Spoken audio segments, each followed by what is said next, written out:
Hi, so I just finished watching Equilibrium and I paused it now to make this video because I'm watching it now with the director commentary on it and it's very insightful. But I wanted to make a quick commentary on a couple of movies that I saw recently. One I saw just before spring break was Terminator Salvation, starring Christian Bale, and now I'm watching Equilibrium, starring Christian Bale.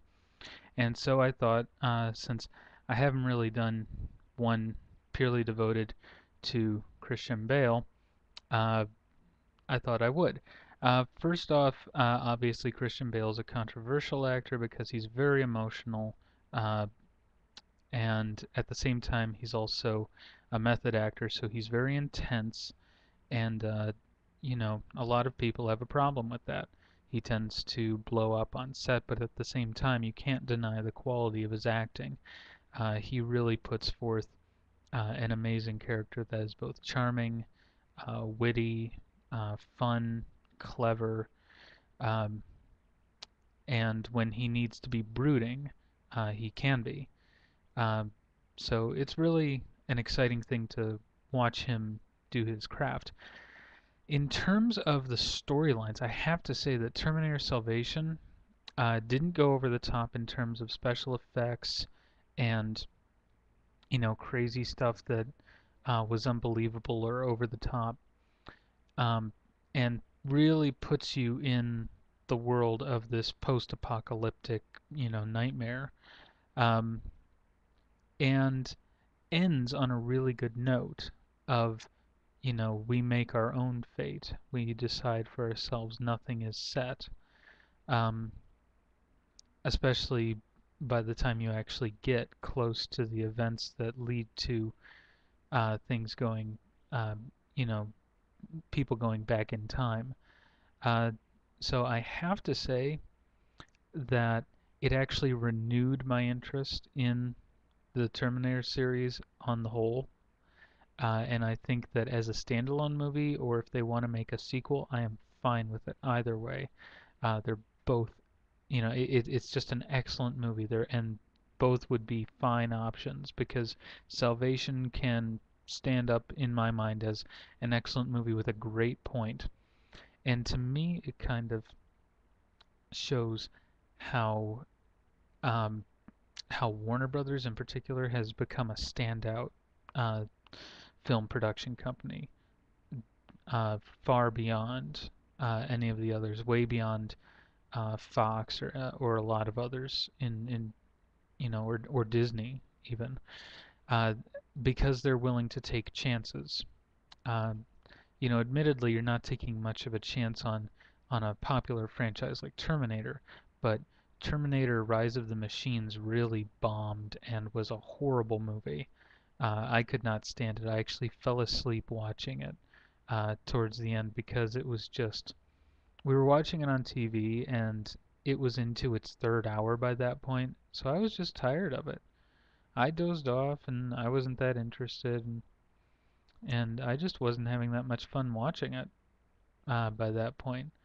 Um, on the other hand, Terminator Salvation, you could watch over and over again, quite literally, and you would notice different things each time. The unique choice of camera angles, the unique flow of the storyline, and the unique twists and turns along the way really excite the viewer on a purely cerebral level, as well as having, very interesting and cool action, um, smashing up the giant robots and having the giant robots come after you. Um, they're still scary, uh, and and frankly, the CGI Arnold that they had at the end, it's not really spoiling anything for you if I tell you about this. Trust me. Um, they have a CGI Arnold Schwarzenegger. If you haven't seen it by now, I'm sorry. But uh, he's actually very scary.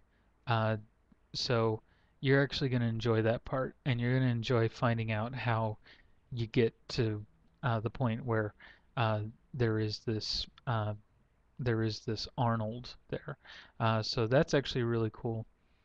Um, and Christian Bale's character is just awesome in the movie. He makes a great John Connor. I don't care what anybody says.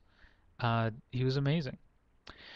Moving on from that, Equilibrium was a lesser known film that Christian Bale did just before he finished The Machinist, which was a even lesser known film. Um, and I'll get to that in a minute. But Equilibrium, he plays basically a kind of cop, kind of like the fireman from Fahrenheit 451. Only in this world, instead of reading material being banned, emotions are banned, and anything that's floral or expressive, uh, like expressive writing, um, decoration, anything like that is banned. And it's actually really interesting because they shot the movie in the uh, in the city of tomorrow that the Nazis were building uh, towards the end of World War II. Um, and one thing that's unique about fascist architecture, which I noticed when I was going on a tour of Berlin some years ago, is that it is completely and totally without emotion. It is gray stone with square windows, square walls, square pillars, um, and it is cold and lifeless. And if you ever go to the Holocaust Memorial in Berlin, uh, they really tried to express that sense as you walk around it. It's a really amazing experience. Of course, Berlin is kind of choked up now with memorials and monuments and things. So it's a bit like living in a museum, I would imagine, for the Berliners. But uh, it is also an excellent thing to go and look at.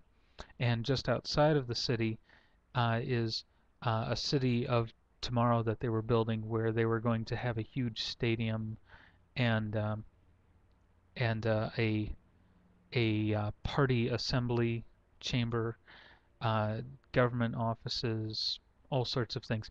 It's kind of like what Brasilia uh, was, a planned community and things, and not unlike Washington, D.C. was as a planned community. Of course, each of those are with their own distinct tastes uh, in architecture, style, and planning, but the city of the planned capital of the Third Reich uh, is used a lot in the film, and it's really something to see because it's a pre-existing architecture that works perfectly as this world without emotion. If all feelings are banned, um, and Christian Bale uh, kind of has to discover, you know, all of the secrets of this world, and ends up, uh, kicking some butt. There's some excellent fight choreography scenes. What's amazing about this whole thing is that it was shot on a shoestring budget.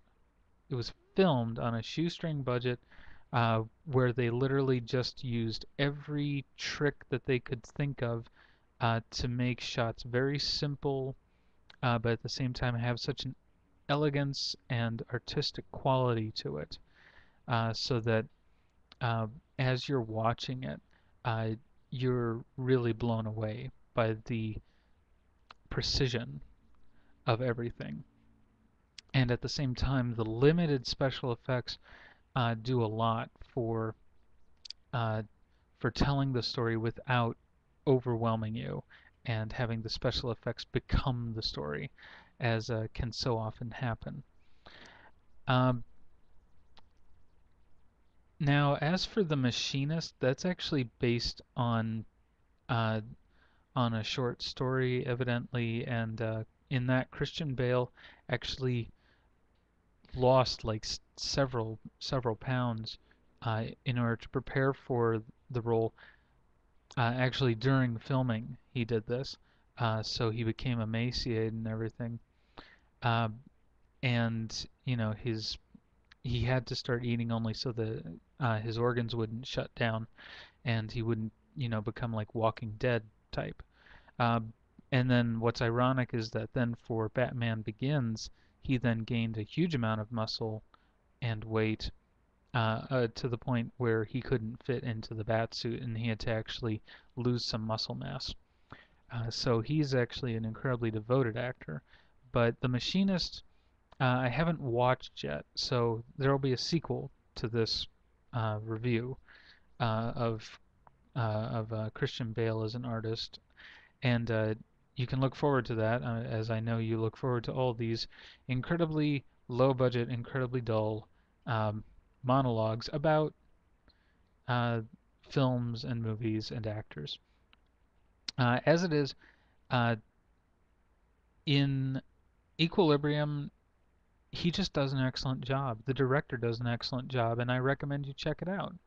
Uh, because Christian Bale, even though he is, um, an actor who was in the B list for a long time, I think is still excellent. He was in Empire of the Sun. That was his first film. He wasn't an actor up until that point, but he was excellent in it and won awards. And, he kind of rejected fame for a long time and wanted to just kind of have a normal childhood. So he came back when he became an adult and starred in Swing Kids as well as in Newsies. Uh, so I guess he was a bit of a teenager at that point, but he kind of, let himself have some time away from the spotlight and let it kind of die down. Um, and then after that, he went and did a few other roles. He took a little bit of a hiatus. He went on and uh, did the voice of Hal for Howl's Moving Castle.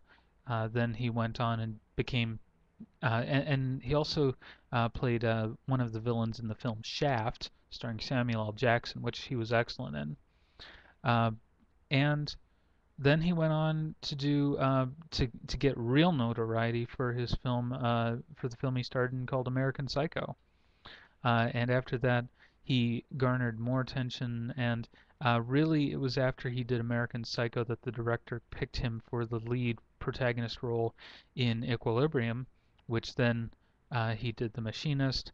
And after doing those two roles, I think mostly for doing Equilibrium, in which he could show that he could do action and fighting, they chose him finally for uh, the Batman movies and uh, Terminator Salvation. So I think that if you check out uh, some of these films by Christian Bale that I've mentioned, I think you'll have a real fun time watching him go about his work. He is really one of the top actors in his field, temper or not. I think that you'll get a lot out of his performances and hopefully enjoy them as much as I do. And so that's all for uh, this part of the Christian Bale special, and check back soon for part two. Thank you. Bye.